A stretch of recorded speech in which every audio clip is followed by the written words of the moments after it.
Guys, welcome to my channel. We are reading Amelia Bedelia Means Business by Herman Parish. We're on chapter 13, so we are just going to start reading. Chapter 13. So who needs fireworks? If you've ever wondered what utter chaos and confusion, mass mayhem, and perfect pandemonium would look like, well, this was it. Barking dogs darted back and forth, and kids on bikes swerved around one another and around pets of all shapes and sizes. The crowd clapped and cheered, cars honked their horns, and the policeman blew his whistle, all, you might say, in the spirit of individuality. The mayor managed to make his way to the grandstand. This was where, on every special occasion, he had given a speech to his calm, quiet, peaceful town. Diana bounded up to the stairs onto the grandstand. "Excuse me, Mr. Mayor," she called out as she rushed to the microphone. She blew her whistle with all her might, but mysteriously there was no sound. All of a sudden, every dog in town froze. Their ears went straight up, and they all turned to look at her. Then they put their tails between their legs, and every single one of them slowly slunk back to its owner. The car horns stopped honking. The guinea pigs and rabbits and parrots stopped chattering. The kids on their bikes settled down. Everyone was quiet except for the policeman. He was blowing his whistle over and over again until the mayor tapped on the microphone, then said, "Officer O'Brien!" Shh! At last, a perfect silence descended upon the entire town. Everyone moved closer to the grandstand to hear what the mayor had to say. The mayor cleared his throat. "I'm not sure what happened here today," he said, "but it looks like one person is responsible. Would Amelia Bedelia please come up here?" When Amelia Bedelia heard the mayor say her name, she wanted to climb into the glove compartment and curl up into the little ball, but she didn't. Wild Bill opened the car door for her and walked beside her to the grandstand. "If it's an only consolation," he whispered gruffly as they walked along, "I think you make a mean lemon tart, little lady."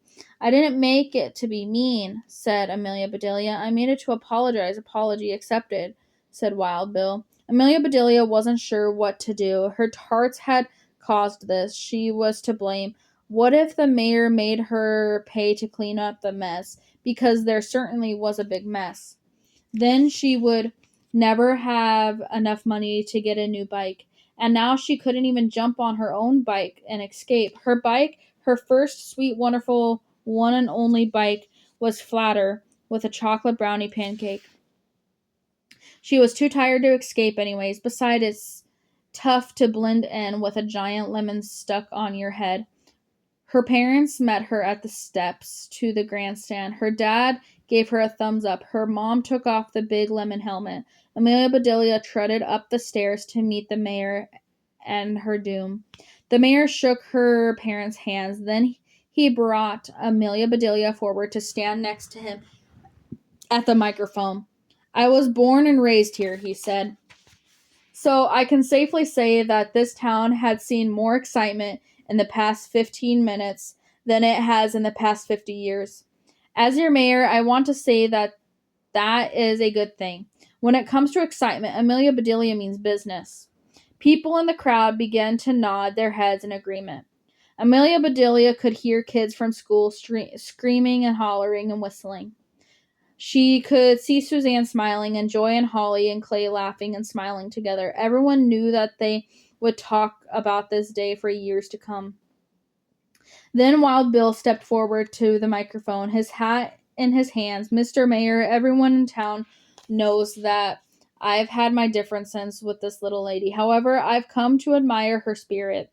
She does things her own way. If something goes wrong, she bounces back and tries again. As far as I'm concerned, no one captures the spirit of individuality better than Amelia Bedelia. I declare her to be the winner of the bicycle contest." As the crowd cheered, Wild Bill bent down to say to her, "I believe you could use a new bike. Am I right?" Amelia Bedelia nodded and smiled and waved to the crowd as the clapping died down. Wild Bill reached into his hat and pulled out a lemon tart Amelia Bedelia had tossed in. "And best of all," he said, "everyone in town should know that Amelia Bedelia makes one tasty lemon tart. Wild Bill popped the tart into his mouth and woofed it down in one bite. The crowd roared its approval again. Amelia Bedelia looked over at her mom and dad and could only mouth the words thanks because of all the cheering. And that is the end of chapter 13, guys. I will see you guys in chapter 14 in the next video.